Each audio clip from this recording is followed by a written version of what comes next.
פעם אחת ישראלי שקוראים לו אבי, הוא אמר לי, אני שונא את העם, עם שנשאר כמו עם משלי. אני שונא את המדינה, אני שונא את הממשלה. הוא אמר כן, אני נאצי. הוא אמר כן, אני נאצי.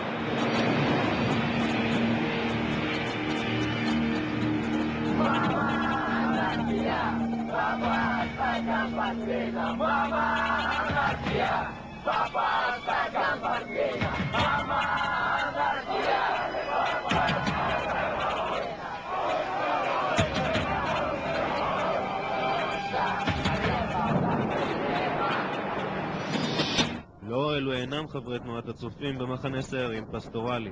פעמיים בשנה מתקבצים ביערות הכרמל בני נוער ממקומות שונים בארץ, כולם עולים מחבר העמים. הם לא רק שרים מסביב למדורה, הם מדברים על שנאה ועל אלימות, מבטאים בעצם תחושה אחרת, אולי חזקה יותר, שמשותפת לכולם.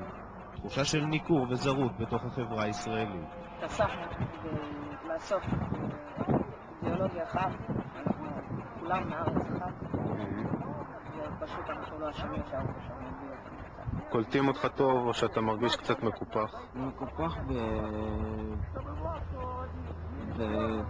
ברמה הזאת שאני נגיד לא יודע כל כך טוב עברית, וזה הבעיה, וישראלים תמיד צוחקים עליהם. האנשים האלה שונאים אותי.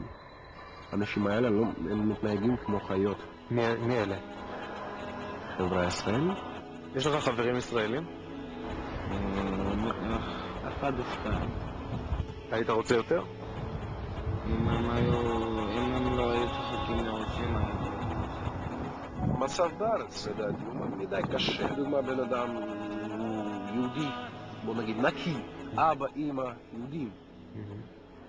ואומרים לו פה, אתה רוסי, מסריח. להם אני רוסי.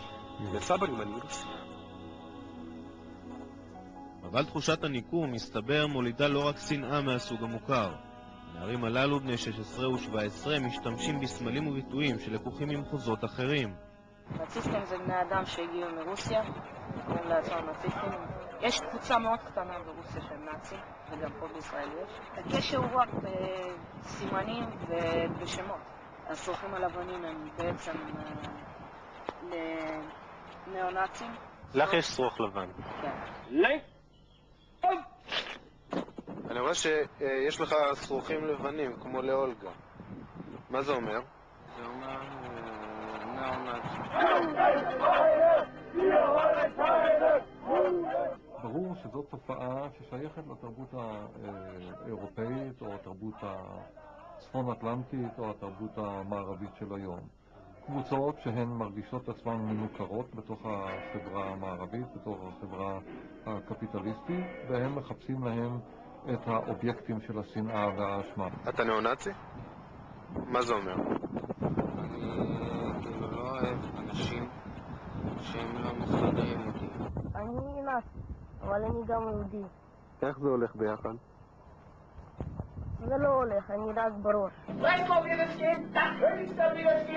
נאצים ברוסיה שמפריע להם קפקזים. בארץ יש גם כן הרבה קפקזים שמפריעים לנו להיות פה. אם היית יכול, מה היית עושה? הורג אותם. למה? כי אני הבן אדם כזה שאם מפריעים לי אני עושה ככה שהם לא יפריעו לי. יש לכם סמלים שלכם? יש. וצלב קרס? זה קצת דומה. זה דומה לזה? יש לי גם בבית סמל כזה. יש לך בבית, בחדר, איזושהי תמונה, פוסטר? יש. של מי? של בן אדם אחד שעשה את זה נאצי. איך קוראים לו? היידר. חבורה של אינפנטילים שלא צריך לייחס להם חשיבות.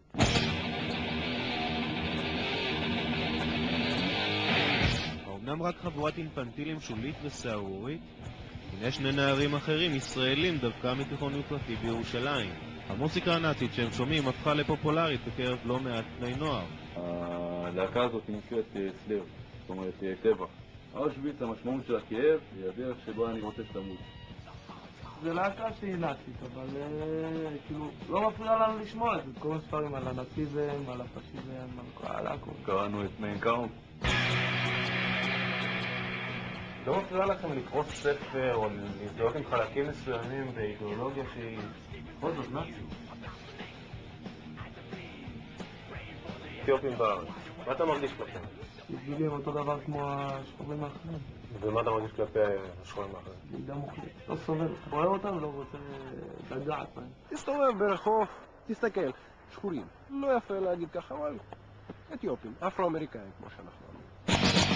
שמעתי אודות תופעה כזו בישראל, מאנשי חינוך, מקומות שונים בארץ.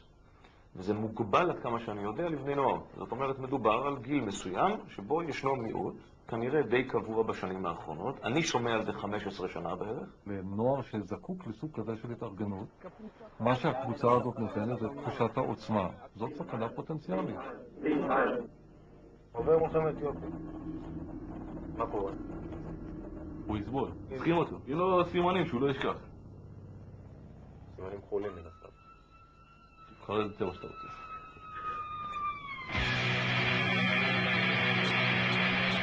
גם אם הוא לא עשה כלום?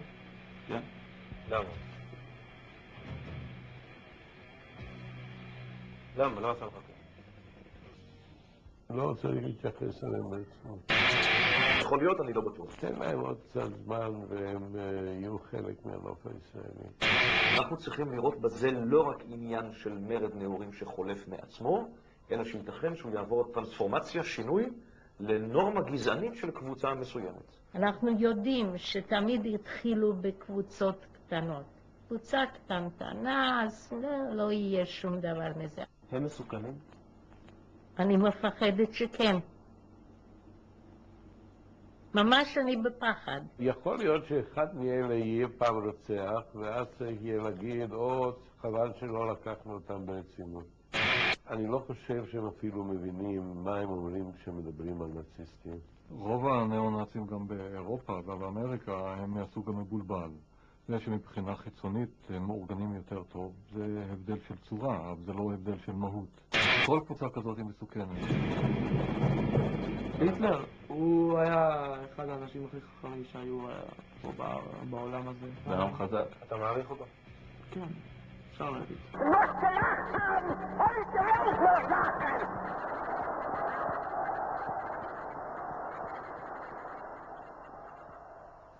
בשביל זה נשארנו בחיים.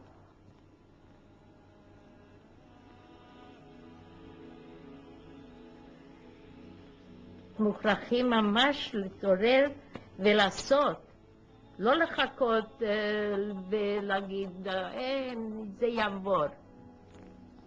זה לא עובר. אנחנו מכירים את הדברים האלו. אכלנו אותם. אני ממש בפחד.